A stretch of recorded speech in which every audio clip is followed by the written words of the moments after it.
applications and is relatively cheap.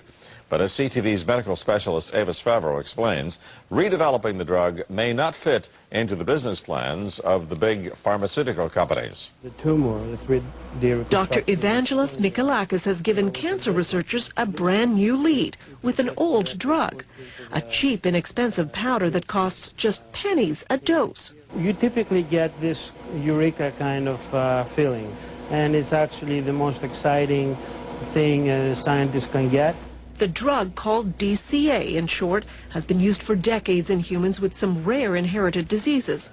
When he added it to the water of mice and rats given human cancers, the results surprised him. And has this big tumor growing in his back. So you can see that even after 3 weeks there is a significant or 70% decrease in tumor size. It shrunk brain, breast and lung tumors in the animals in a matter of weeks, and the drug had no side effects, confirmed by tests of DCA in humans for other diseases. This kind of results, to my mind, are as good as it gets.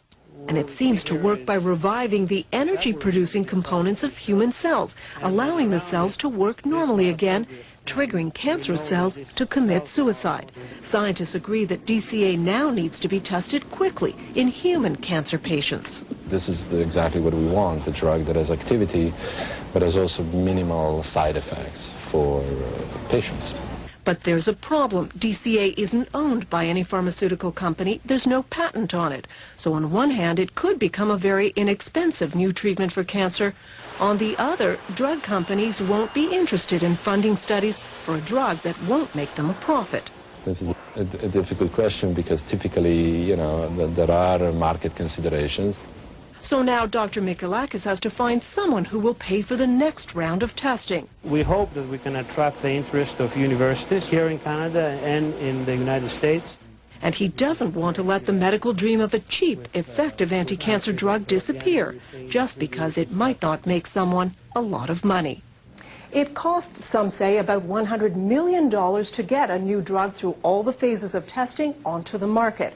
So it will be interesting to see if this old drug actually gets a new chance at becoming an anti-cancer medication. Lloyd? Well, Avis, your report tells us that this drug has great promise. So why aren't companies and institutions lining up to get behind it? Well, first of all, Lloyd, this is the initial report. Secondly, because the drug isn't patented, it's an old drug, if someone invests in researching it, they're not going to make a profit because anyone can make it. So we'll have to see. There are some agencies, public agencies, government agencies that may give it funding, but that's still a question that will have to be answered. But unless big pharmaceutical companies are behind these things, they may go nowhere. Is that it? Well, actually, Lloyd, I've had 2 other stories where drugs have shown great promise in the preclinical phase, and because they were orphan drugs and no one picked up, nobody could get the patent on it, they've gone nowhere. So I will be keeping an eye on this one. Thank you very much, Avis.